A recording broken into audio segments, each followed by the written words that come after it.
Salamat o Diyos sa inyo pong gawain sa araw na ito na naging maayos po at naging matagumpay.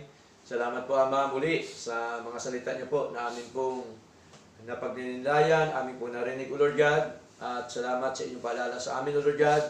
Salamat po sa inyong mga biyat pagpapala sa aming mga buhay po, Panginoon, sapagkat ang mga salita niyo po ay tunay nga po na isang pagpapala po sa aming mga buhay, O Lord God, na kung saan ay dito niyo po kami pinapasigla, dito niyo po kami pinapalakas, Panginoon, dito niyo po kami, O Lord God, tinuturuan, Panginoon, ang aming mga buhay ay maging maayos po at maging matagumpay sa inyong harapan, O Lord God. Salamat po at nawa, Panginoon, tulungan niyo po nawa kami na may apply po namin ito sa aming mga buhay, sa araw-araw po naming buhay, Lord, na kami po nawa ay inyo pong isipirit doon sa mga ungodly man, Panginoon, sa mga taong sama, O Diyos, iligtas mo kami lahat, patuloy mo kami pangunahan, O Lord God, at nawa, Panginoon, ay patuloy mo kaming patatagin, pasiglahin sa amin pong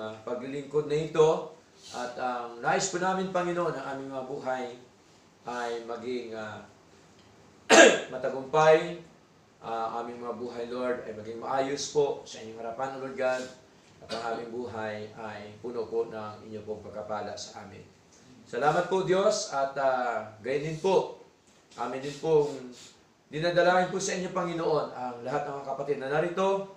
Panginoon Diyos, batiin niyo po, Panginoon, maging po sa mga kapatid na virtual worship doon sa Manila, Lord, sa iba't ibang lugar. Kayo po nawa, O Diyos, ang siyang patuloy na magpala po sa bawat isa, O Lord God. At nawa sa lahat po ng mga kapatid, kayo po nawang patuloy na mag-ingat po sa bawat isa. Kayo po nawa, O Diyos, ang patuloy na magpala. Kayo po nawa, O Diyos, ang siyang patuloy na mag-provide ng mga pangailangan sa araw-araw po, Panginoon, sa mga problema, sulad ng pagsubok mo sa buhay. Nawa, O Diyos, ay kami po inyong tulungan na amin po ito malagpasan, Panginoon, sa pamamagitan po ng kapangyarihan, O Lord God. Salamat po na marami sa lahat-lahat ng mga bagay na inyo pong ipinagkatiwala po sa amin. Salamat po, Diyos, sa damit, sa pera, sa pagkain, sa hanap buhay, sa negosyo, lahat po, Diyos, na mga kabuhayan na pinagkalimi po sa amin, O Lord God. Nawa, Panginoon, kayo po nawa ang siyang magpalago, kayo po nawa ang siyang magpala.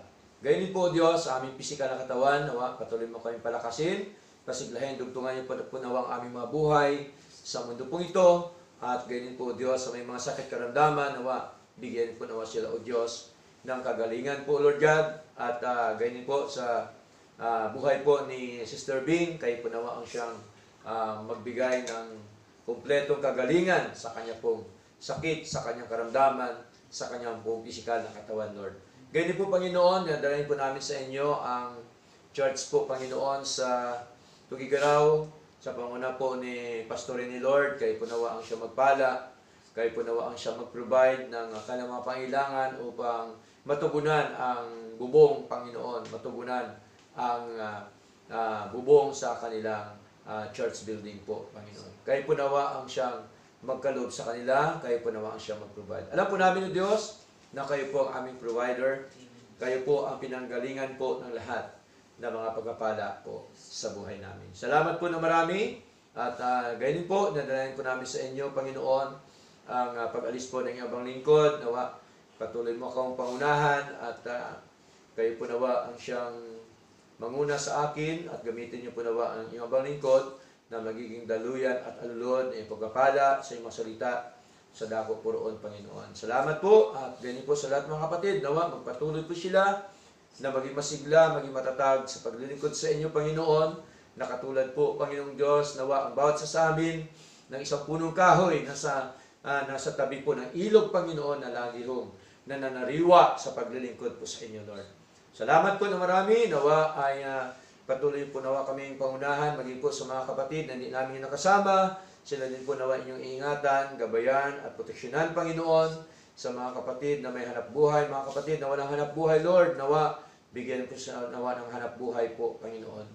Salamat po, Diyos, sa mga kaloob na ito, kaya din po nawa ang siyang patuloy na manguna at magpala po sa lahat ng mga kapatid na patuloy po na sumusuporta po sa inyong gawain po, Panginoon. Maging po ang Bible study ka na Sister Marilyn, kayo po naman sa magpalago, magpatatag, at nawa kayo pa po magbukas na maraming pa pong Bible study, Panginoon. Nawa, gamitin niyo po, Diyos, ang aming mga buhay sa ikaluhati po ng inyong pangalan po, Panginoon.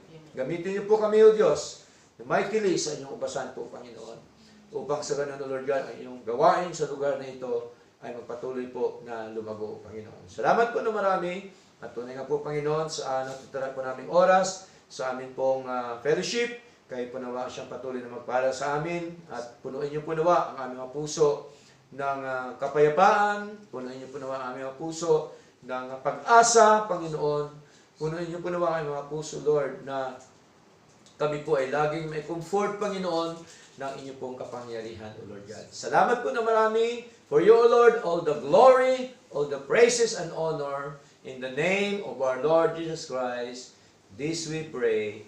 Amen